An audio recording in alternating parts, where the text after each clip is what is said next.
Waxworks, a mystery by W. L. George. Henry Badger rapidly paced the city churchyard. His air of anxiety seemed to overweigh his small, though not unpleasing, features. He was an insignificant little man, dressed in pepper and salt tweeds.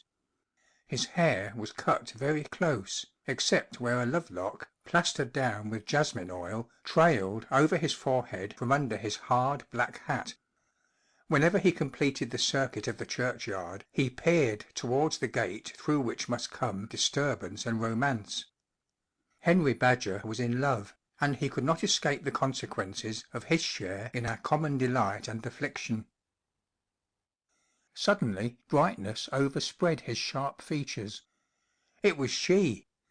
She in a pink crêpe de chine blouse, disconnected rather than connected with her white serge skirt by a patent leather belt. Above the pink blouse was an equally pink neck, and a rather pretty face, all soft curves. She was bright blue of eye and tumbled in pleasant fairness about the hair, under a large straw hat from which drooped on one side a fragment of ivy that might with advantage have been placed elsewhere.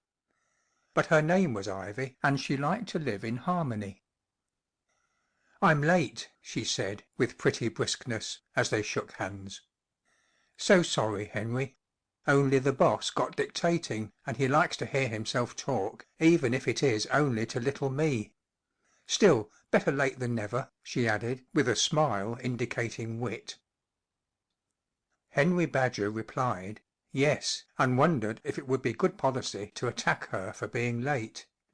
Since he felt at fault, no doubt it would. Only—an argument with Ivy, one never knew what that would lead to. "Well, you dummy," she said, "is that all you've got to say? Got the tickets?" Said Henry Badger, "no." "What do you mean?" said Ivy, crossly. "What I say," replied Henry Badger, with feeble determination. "Fact is, Ivy, I'm sorry, but I forgot."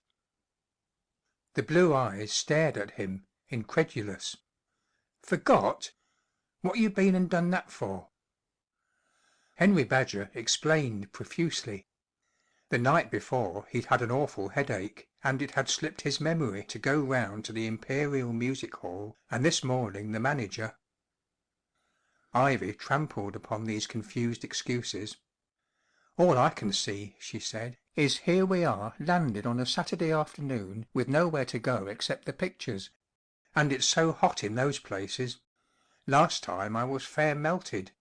I do think it's too bad of you." It was then that Henry Badger expressed himself. "Fact is, Ivy, I been thinking."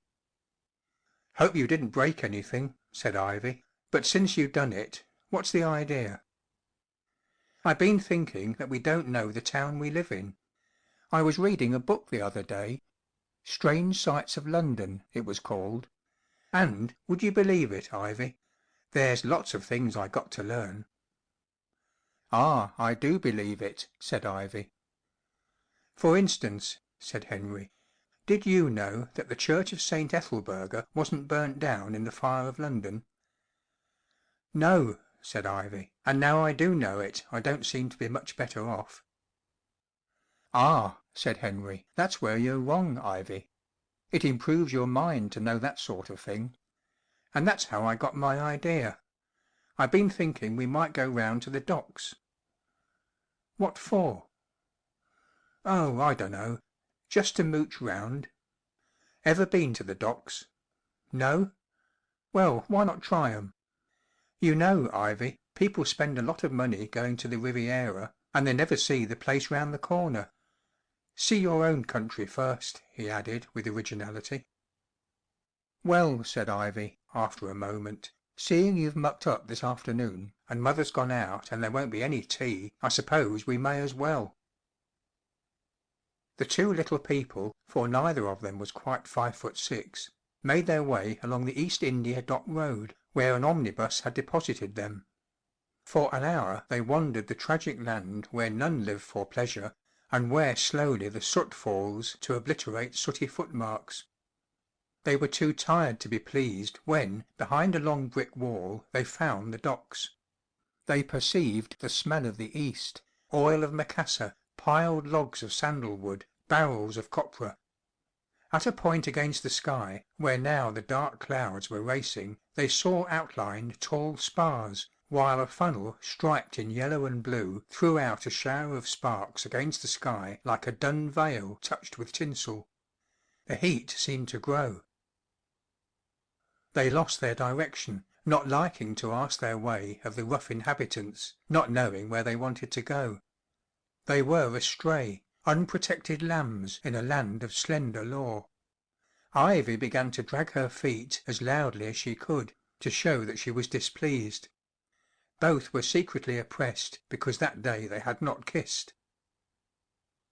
At that moment came rain, very slowly at first in separate warm drops that made upon the pavement spots as large as a coin.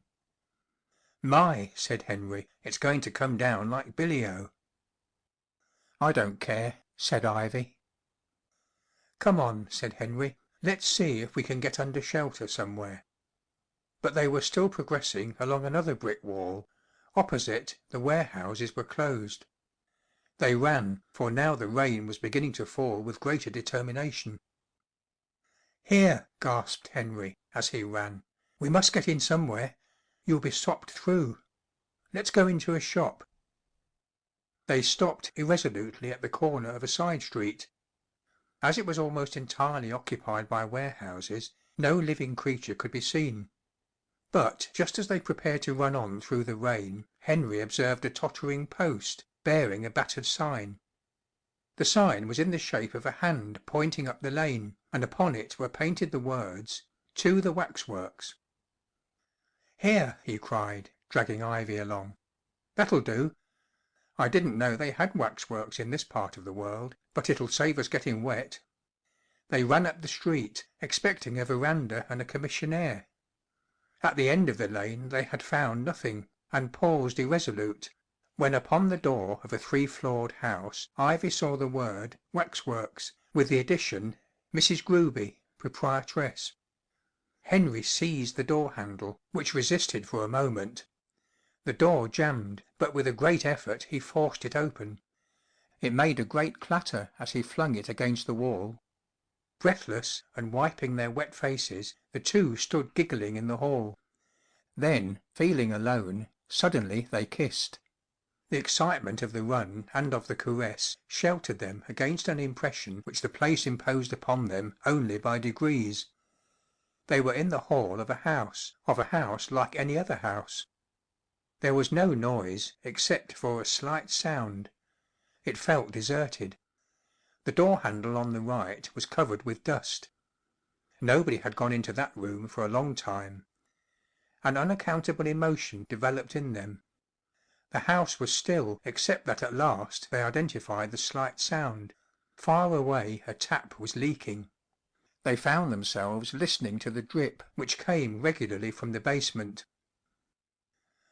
"Well," said Henry, with forced cheerfulness, "here we are." And as if to reassure himself, "Anyhow we shan't get wet."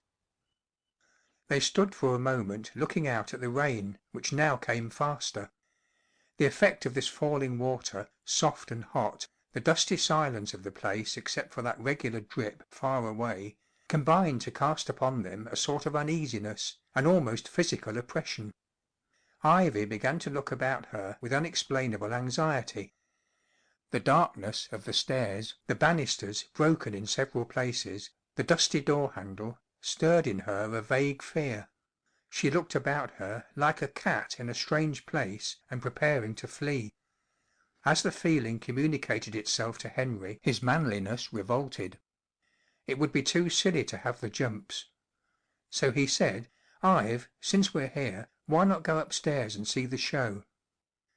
After a moment's hesitation Ivy dominated her disturbance and said, "All right." They went up the stairs, firmly but with instinctive slowness, troubled by the sound of their feet upon the boards, followed by the fainter drip of the distant tap. The first floor was like the ground floor. Here, too, the door handles were dusty, and here, too, there came no sound from beyond the doors. They had to make an effort to go up further. The sense that here was emptiness made emptiness frightful. But Henry was leading and still went up. He didn't know why, but knew he must go up. Perhaps because he was a man and couldn't run away from anything, not even from nothing. The second floor comforted them, for here was a pay box, empty it is true, but marked "Pay here." Henry released a great sigh. It really was a show. It had a human air. "Come on, Ivy," he said in a loud voice, which rang unpleasantly down the uncarpeted stairs. "Since there's nobody down here we can pay you when we get to the top." Ivy silently followed him up, and so they reached what seemed to be a large attic. Once again a reluctant door yielded to their hands, and Henry stepped into the doorway with a sort of jauntiness, but Ivy paused for a moment at his back. Waxworks, yes, but, she didn't know why, at once she was terrified. One couldn't see very well in the attic, for the dust of years lay upon the skylight, and the avaricious light of the sullen sky hardly penetrated. The walls had been whitewashed, but now were stained black with damp, soiled by the touch of hands, the smoke of lamps. About the door hung rags of dirty red damask. And in the immense silence of the place, hearing not even the drip of the distant tap, they found themselves alone with the wax figures. Some stood upon little thrones of red-painted wood, here a man in day clothes, staring emptily from a yellow countenance, here a woman spreading crimson nostrils to an absent scent. The two were still in the doorway, not knowing why they did not go in. They were conscious of a secret vileness in these faces. The things stood so still, but sure of themselves, as if they had always stood in the dust and twilight. But at last Henry seized Ivy's arm more firmly, and they went in. Altogether there were 14 figures. 3 of the men were labelled Charles Pearce, Dr. Crippen, and Gouffé. The woman with the intense gaze was Mrs. Maybrick, and there were 2 other women, one with bright red hair over which a spider had built its web. But Henry and Ivy, as they stood before them, did not at once read the legends telling how Crippen had killed his wife and burnt her body in the furnace, nor did they gaze at Gouffé, the bailiff, who had been carved into pieces and packed in a trunk. A little later Ivy read that ticket to the end, and shudderingly stepped away from the invitation to draw apart the figure's clothing and see indicated the lines along which the body had been cut up. At that moment she was cowering against Henry, who instinctively had laid an arm about her shoulders, for the single figures were less terrifying than 2 groups represented in action. One of the groups comprised a man and a woman in a pink flannelette dressing gown. With an expression of pinched determination the murderer was forcing the female figure down into a bath, where a sheet of mica, tinted green, represented water. In the grasp of a bony hand the female figure held the edge of the bath, wildly raising the other arm, while into her distorted mouth floated the green edge of the water that was to drown her. It was a work of art of indescribable horror. It was as if the snake-like fingers moved, as if in another moment the head would disappear under that still green surface. With an exclamation Henry turned aside to the other group, that stood dim within the shadow, away from the faint rays that fell through the skylight. This represented a very old woman, lying on her face, her white hair scattered and stained with blood, while kneeling over her, a sandbag still half raised, was a short man in the clothes of the day, his face set and coated with a horrible scarlet flush. Now a new sound made them start. It was the growing rain pattering upon the skylight as if goblins raced across it. In a sudden desire for union again they kissed, quickly falling apart as if espied. They turned away for a moment, fascinated, they did not know how, in this gallery of crime. The still things about them seemed to have a motion, a vibration of their own. They found themselves looking sharply into corners, as if something were there after all, as if these were not creatures of wax, but actually poisoners, men and women experienced in violence and still capable of evil. The great horror, which always drew them back to itself, was that bath, soiled, chipped, and streaked with black rivulets of dirt, into which the murderer was endlessly pressing down the figure that endlessly strove for life. So great was the tension that Henry tried to rejoin the ordinary world. He whispered, "We ought to have paid someone," but while he spoke he looked from side to side, as if begging some material custodian to appear with a familiar ticket and a sounding punch. Ivy did not reply. She was holding his arm in a nervous clutch. Once or twice she moved away from him, and then came back, as if her fingers grasped him independently of the processes of her brain. She was opening and closing her mouth, striving to speak and finding her tongue dry. Only at last did she find a whisper, "I don't like it, let's go." Henry Badger also wanted to go, but he was so unaccountably afraid that he dared not go. His virility spoke. It told him that if he went now he would be everlastingly ashamed. He was afraid to tell himself that he was afraid. So, in a voice the loudness of which half startled him, he replied, "Oh, rot! Since we've come up we may as well see the lot of them." So, Ivy still grasping his arm, they circled the attic, stopping in turn before each figure. Ivy did not want to see, but she could not look away. It was as if she must meet material, human eyes. It was always the eyes she looked at. There was a challenge in them.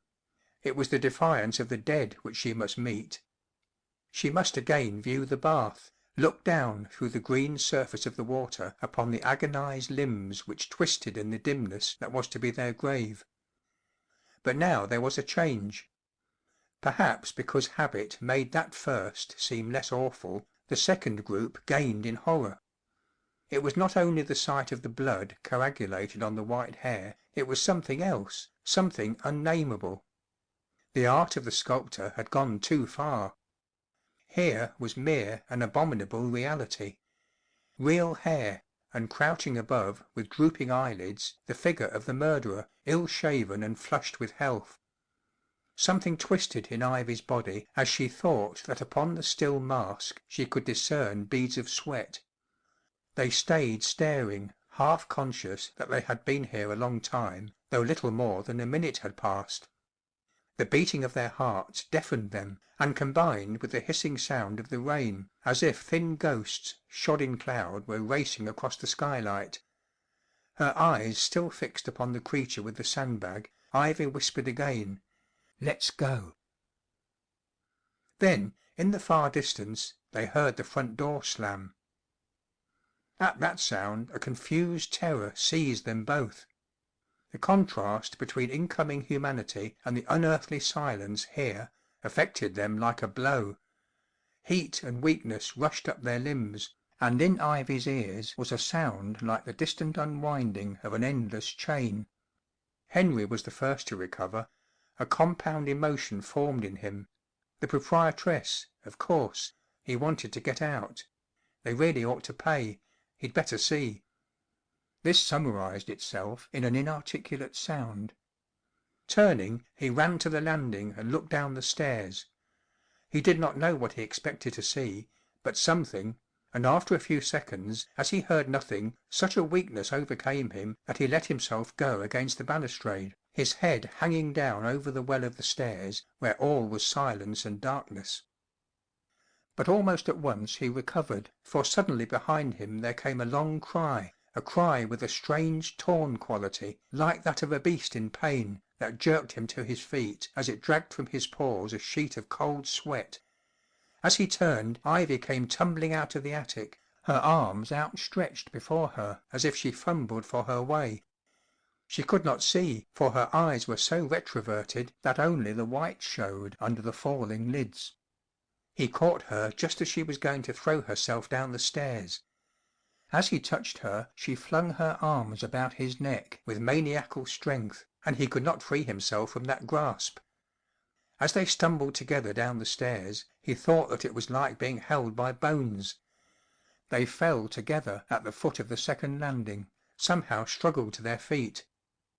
There was a moment of incredible effort before they could pull open the outer door, which had been closed by the wind. They halted for an instant upon the steps, close locked under the falling hot rain, and Henry did not understand what drove him then, what strange relief or exultation, what insane excitement made him press his mouth to the lips drawn tightly into pallid lines. At the kiss Ivy's nerves suddenly relaxed. She became a bundle in his arms, something he dragged along, staggering as he fled, he knew not from what. They shared but one idea—to get away. The pavement streamed before them as they ran with downcast eyes. Then, with a shock, they were stopped by two policemen in oilskins, with whom they nearly collided at the junction of the lane and the main road. The policeman stared at these two, instinctively holding them by the arm, not understanding that they were at the limit of terror, and already suspecting that they had committed some crime. Indeed, Henry and Ivy were struggling in their grasp, still dominated by their one desire—to get away. At last, when they grew quiet and stood breathing hard, their mouths relaxed by nervous exhaustion, the elder policeman, who was a sergeant, said, "Now then, what's all this?" "I don't know," said Henry. "Come on," said the sergeant, "you don't put me off like that. What you been up to, you two?" Henry did not reply. "Mark you, it'll be all the worse for you if you don't talk. What's happened?" He shook his prisoner, suggesting that he'd make him talk yet, but failing to draw a reply, he turned to the girl. "You, why were you running?" Ivy seemed to have recovered more quickly than her companion. Though her eyelids did not cease to twitch, she managed to say, "I saw something." "Saw something?" said the sergeant. "Saw what?" "Oh, I couldn't," said Ivy. "I expect they're drunk," said the constable. "No," said the sergeant, meditatively, "I can't smell it on 'em." "Oh, no," cried Ivy, "no, of course not. Only it's the Waxworks—the Waxworks." "Waxworks?" said the sergeant. "What waxworks?" "I know, sergeant," said the constable, nodding up the lane. "Mrs. Gruby's place." "Oh, yes," said the sergeant, "I know now. Sort of chamber of horrors. Well, you been to the Waxworks. What about it?" "I saw something," whispered Ivy. "Saw what?" said the constable. "Saw Mrs. Gruby, I suppose. Funny old dame, sergeant. She's been living in that house all by herself for the last 40 years, alone with them things. Used to make a lot of money out of them, and they say she's got a lot saved up. Between you and me and the lamp post, I'm surprised no one's knocked her on the head yet and walked off with her money." Ivy gave a low cry. "Yes, that's it. There's a man in there. He's killed her. Blood all over her head." "What's all this?" asked the sergeant, professionally incredulous.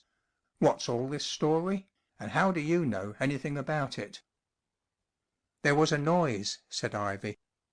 "The door slammed. Henry ran out. I couldn't move for a moment. She was on the floor, and the man—" Her voice became shrill. "As I turned to look after Henry I just—he raised his arm and rubbed it—just with the corner of my eye. I—" She gave a heavy sigh, and her head fell back upon the policeman's chest. But she had not fainted, and in a moment the policemen were striding up the lane, followed by Henry and Ivy, who clung to the companionship of these tall, loud speaking men. As they went, the sergeant theorised. "I see the dodge. He did the old woman in, then he heard this pair come up the stairs, and rigged himself up as a wax figure. Got cramp, I suppose, and took the chance to rub his arm when he thought she wasn't looking. Cheer up, missy," he added to Ivy, who was crying out of weakness. "We'll soon get him." As they reached the door of the museum he winked at her and drew his truncheon. "Better stay downstairs, missy," he added, as he led the way up. But after a moment Ivy and Henry could not bear their loneliness, and tiptoed up the stairs behind the blue shapes that walked with such assurance, making no attempt to muffle their tread. When they reached the attic, the policeman looked in a puzzled way into the twilight. "Which one is it?" said the policeman, and instinctively his voice fell to a whisper. Ivy, who was just behind him, pointed at the kneeling shape carrying the sandbag. "That one," she said. The sergeant did not understand his own feeling, but he received some dim impression from the grey place. He walked only 3 feet into the room. Then, in an uneasy voice, he addressed the kneeling figure. "Now then, my man, the game's up. You'd better go quietly." There was no reply, and the echoes died away, repeating a quivering uncertainty in the policeman's voice. After a moment's pause the sergeant, irritated by the silence, strode into the room. Raising his truncheon, he went up to the kneeling figure and touched it on the shoulder. He drew back his hand, touched the body again. Then, suddenly, he burst into a roar of laughter, as with a derisive gesture he passed his hand up and down over the waxen face. "Wax!" he cried. "Bert, have you ever seen such a pair of gabies as these two? Been here and got the 'orrors, the two of them, and ran out like a pair of loonies to tell us this dummy is Jack the Ripper posing for the Russian bally. Oh, my!"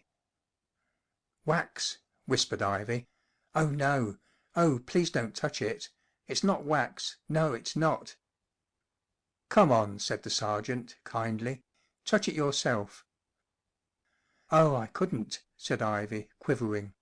But with a laugh the policeman seized her wrist, and drawing her towards the figure, forced her to lay her hand upon the waxen coldness of the cheek.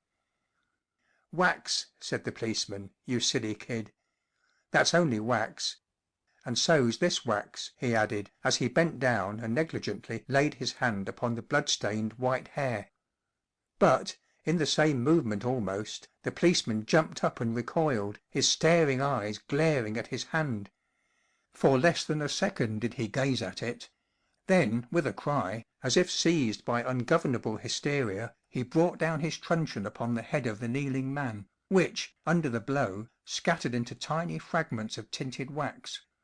Then the other policeman drew back as he saw his comrade's hand stained with fresh blood. "A waxwork!" he gasped. "What? How? It isn't a waxwork, it's Mrs. Gruby." He laid a single finger on the woman's head, stared at his own blood‐stained hand. "Dead! Still warm!" His voice rose high. "Killed! By what?" In the silence, far below, could be heard the thin drip of the leaky tap. End of Waxworks, a mystery by W. L. George.